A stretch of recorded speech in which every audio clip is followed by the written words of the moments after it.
السلام عليكم ورحمة الله تعالى وبركاته. كيف أخباركم؟ إن شاء الله كويسين. رجعنا لكم في فيديو جديد. لو أول مرة تشوفوا قناتكم حسن كيتي، أعمل لنا شير ومتابعة، فعل الجرس ليصلك كل جديد.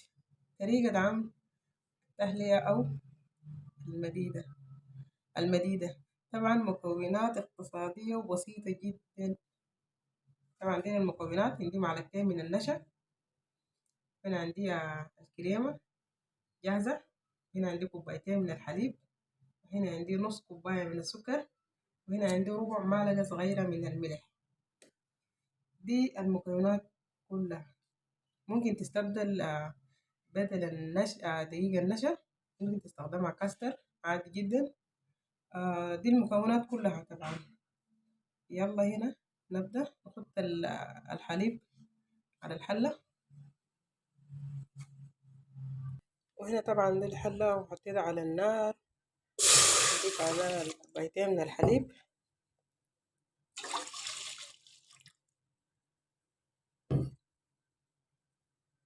هنا نخلي الحليب بعد ما تغلي الحليب بعديها بنضيف المكونات التانية.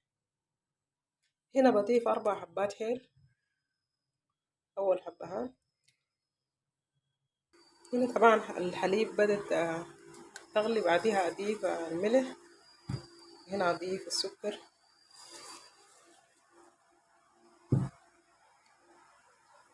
بعديها أجي أضيف الكريمة،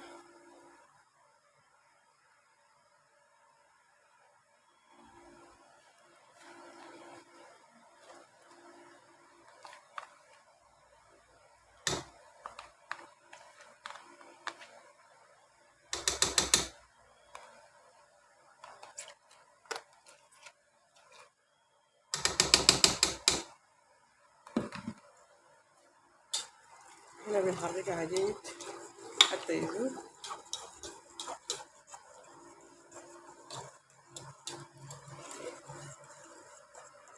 وهنا بنضيف دقيق النشا وبنحركها مستمر وحتى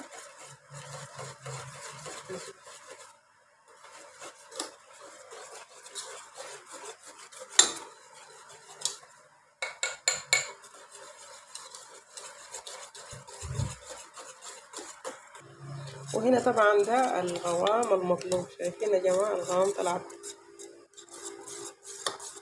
تخينة، ده القوام المطلوب. بعديها نطفي النار نخليها تبرد،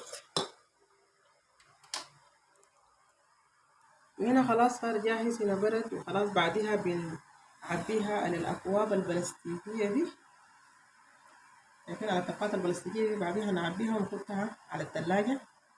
هنا شايفين نفتح.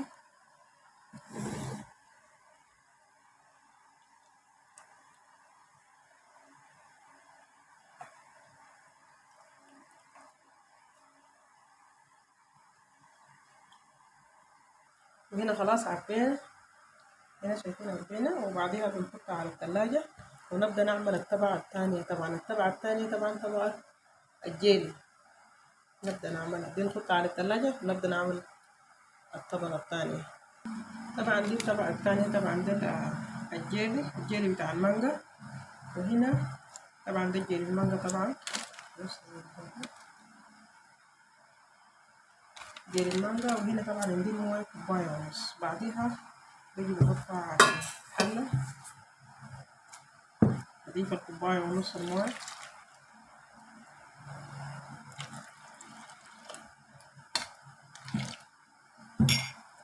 وهنا بحركها جيد حتى تذوب الجيلي. بعديها أحطها على النار.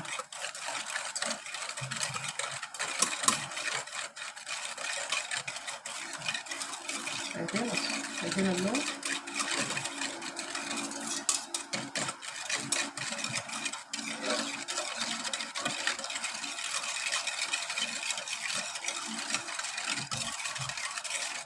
هنا نحطها على النار.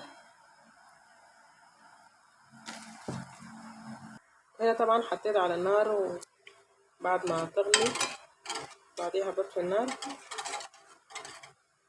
واجي بضيف على التهلية اللي عملتها، بجي بضيف عليها من فوق منها. الطبقة الثانية. هنا شايفين يا جماعة طبعا ده الجيل غلط، وبعديها نجي نطفي النار، صفينا النار نخليها طبعا لمدة 5 دقيقة، ونجي بنضيف على الأكواب. وهنا طبعا طلعتها من الثلاجة، بعدها بنضيف الطبق الثاني طبعا جاهز جيلي بتاع المانجا. هنا بنجي بنضيف على الأكواب.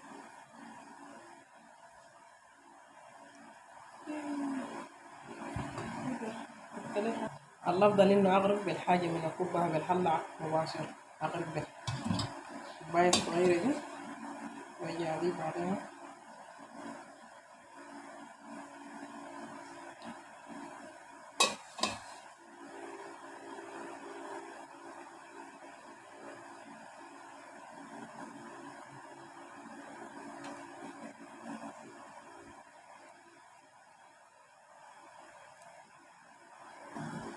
وهنا خلصنا الكمية كلها طبعا. ده الجيل هنا طبعا حطينا عليه من فوق تحلية عملناها.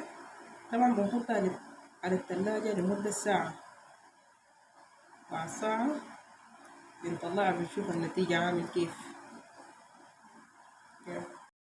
هنا دي النتيجة بعد ساعة. هايكم يا جماعة،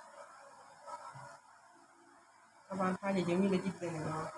طبعا دي أنا زينتها باللوز، ودي زينتها هنا بالفاستر، الاتنين مع بعض. وهنا دي زينتها بالجوز الهند الناعم. طبعا شايفين غرام يا جماعة، طبعا اتنين طبق.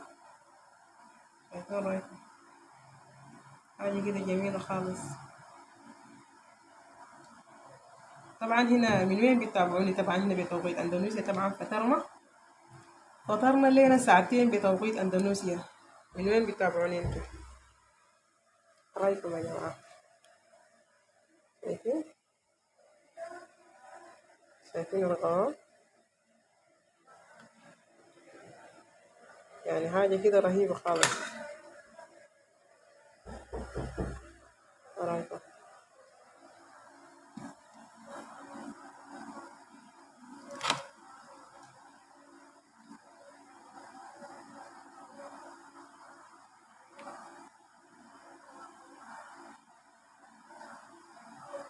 يعني تقيل، حتى الجيلي طالع متماسك، يعني حاجة كده رهيبة جدا،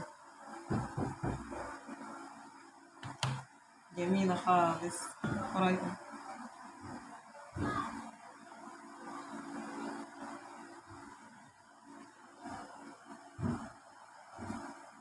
بتمنى الفيديو تعجبكم. لو شاهدت الفيديو لا تنسى الاشتراك فضلا، ليس أمرا. اشترك في القناة يصلك كل جديد.